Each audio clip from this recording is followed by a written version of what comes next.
सोनू सूद की मूवी आ गई है गाइस फतेह, जिसको उन्होंने खुद लिखा, डायरेक्ट किया एंड एक्ट भी किया है उसमें। एंड इसमें हमें बहुत सारा एक्शन, गोर एंड ब्लड देखने को मिलता है। So guys, ये वीडियो होने वाला है उसी मूवी का रिव्यू। तो make sure you watch the full video because हम डिस्कस करेंगे इसमें the good, the bad, the worst about this movie Fateh, whether ये आप लोगों को हॉल में जाकर देखनी चाहिए या नहीं। ओके, सबसे पहले गाइस एज ऑलवेज स्टोरी की बात कर लेते हैं। तो स्टोरी वही है जैसे कि जो ट्रेलर में भी हम लोगों को दिखाया जाता है।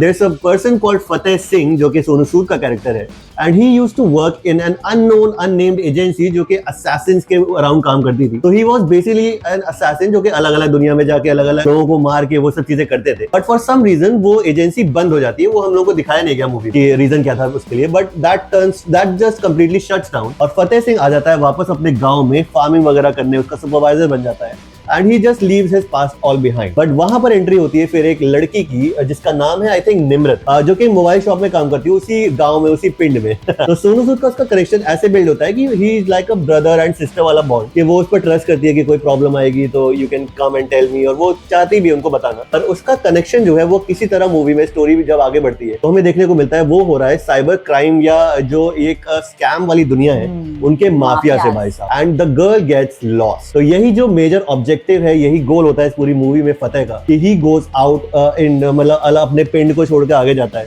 उस लड़की निम्रत को ढूंढने के लिए, और इस जो भी ये स्कैम वाली दुनिया या एक साइबर क्राइम वाला माफिया चल रहा है उस पर भी कंट्रोल पाने का या उसको समझने के लिए। तो ही मूव्स टू दिल्ली और वहीं पर आगे ये मूवी टेक प्लेस करती है, जो आपको मूवी में देख के पता चलेगा। और वहीं उसको जैकलिन फर्नांडिस और जो बाकी विलन वाले रोल भी हैं जैसे कि नसीरुद्दीन शाह और विजय राज के कैरेक्टर्स इंटरेक्शंस होते हैं, वो क्या होता है, कैसे होता है, क्यों होता है, वो आपको मूवी में पता चलेगा। यस गाइज, अगर स्टोरी की बात करूं तो काफी ज्यादा अच्छा कॉन्सेप्ट था इनका। जिस तरह से साइबर क्राइम हम लोग के आसपास चल रहा है वही सब चीजें दिखाई जाती हैं, जैसे मैसेजेस आते हैं हम लोग के पास, कॉल्स आती हैं एंड कैसे ये लोग हम लोग के कॉन्टैक्ट्स निकाल लेते हैं, वो काफी ज्यादा अच्छे तरीके से दिखाया गया है। तो ये काफी ज्यादा इंटरेस्टिंग लगा मुझे। एंड अगर अब एक्टिंग की बात करूं तो सोनू सूद ने जो एक्ट किया है इसमें पूरी मूवी कैरी फॉरवर्ड की है। मुझे उनका एक्टिंग एंड डायरेक्शन बहुत ज्यादा पसंद आया। अगर जैकलीन की बात करूं तो उनका काफी इंपैक्टफुल सीन था इसमें एंड बहुत ही इंपॉर्टेंट रोल अदा करती है, वो आपको मूवी में देख के पता चलेगा, मैं स्पॉइल नहीं करूंगी। और अगर विलेंस की बात करूं तो नसीर साहब एंड विजय राज ने जो एक्ट किया है वो काफी कमाल का है एंड एक माफिया की तरह वो लगते हैं एंड काफी इंटरेस्टिंग लगते हैं। बट मैं ये कहूंगी जो नसीर साहब थे उन्होंने जिस तरह से काम किया, जैसे अगर विलेन बने थे वो सबसे टॉप लेवल के विलेन थे, तो उस तरह से मुझे थोड़ा इम्पैक्टफुल सीन नहीं लगा उनका कि एक बार में ही वो मर गए। जैसे अगर कनेक्शन दिखाया गया कि उनका और सोनू सूद का कनेक्शन था पहले एजेंसी से रिलेटेड, तो उस तरह से जैसे एक बार में सोनू सूद ने उन्हें मार दिया तो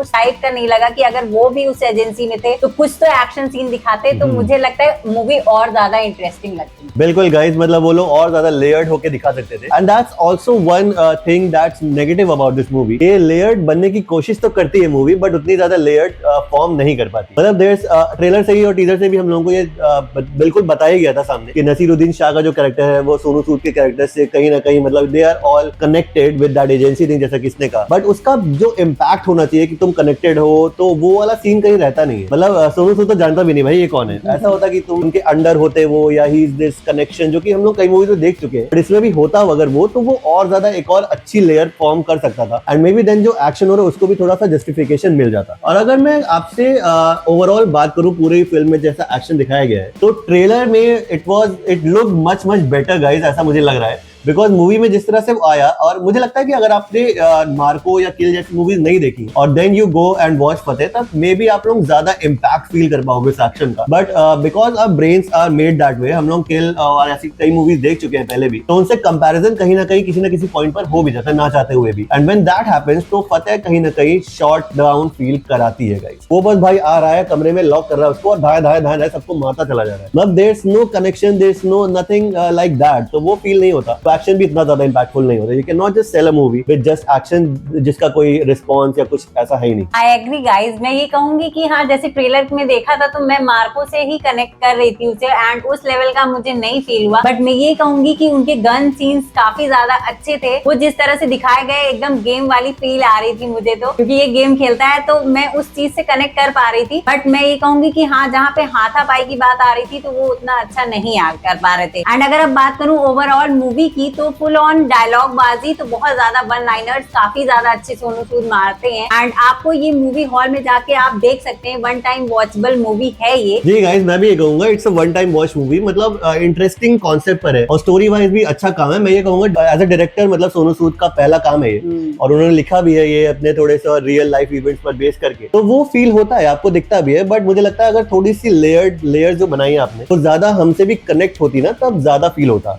बिकॉज जैसे कि जो निम्रत का कैरेक्टर था इस मूवी में, which is the main crux of the movie, main soul of the movie, कि उसकी वजह से ही वो सोनू सूद अपने पेंट से बाहर निकलता है, वापस से उस अपने पुराने पास से मिलता है, you know, he gets into the assassin वाला जोन। बट उसका जो इम्पैक्ट फील होना चाहिए हम लोगों को नहीं फील होता पूरी मूवी। तो अब अगर रेटिंग की बात करें तो कितनी रेटिंग दोगे? वेल गाइस, मेरे लिए तो स्टोरी कॉन्सेप्ट अच्छा था, सोनू सूद की एक्टिंग और जैकलीन भी, ये सब सभी की एक्टिंग वैसे ओवरऑल अच्छी थी, तो I think I would give this movie 3.5 की rating, because it was a good movie but it's not on the level of those Animal, Kill या मार्को ले लो आप लोग। हाँ, मैं भी इसको 3.5 या 3 दूंगी, क्योंकि बस मैं 2 पॉइंट्स में मुझे ये मूवी नहीं अच्छी लगी। जिस तरह से विलन को दिखाया वो थोड़ा सा फॉल डाउन किया, एंड ये जो कनेक्शन नहीं बिल्ड कर पाए, तो इस चीज की वजह से मुझे ये मूवी थोड़ी सी बेकार लगी। बट एक पॉइंट बहुत अच्छा था इसमें कि सॉन्ग्स बहुत ज्यादा नहीं थे।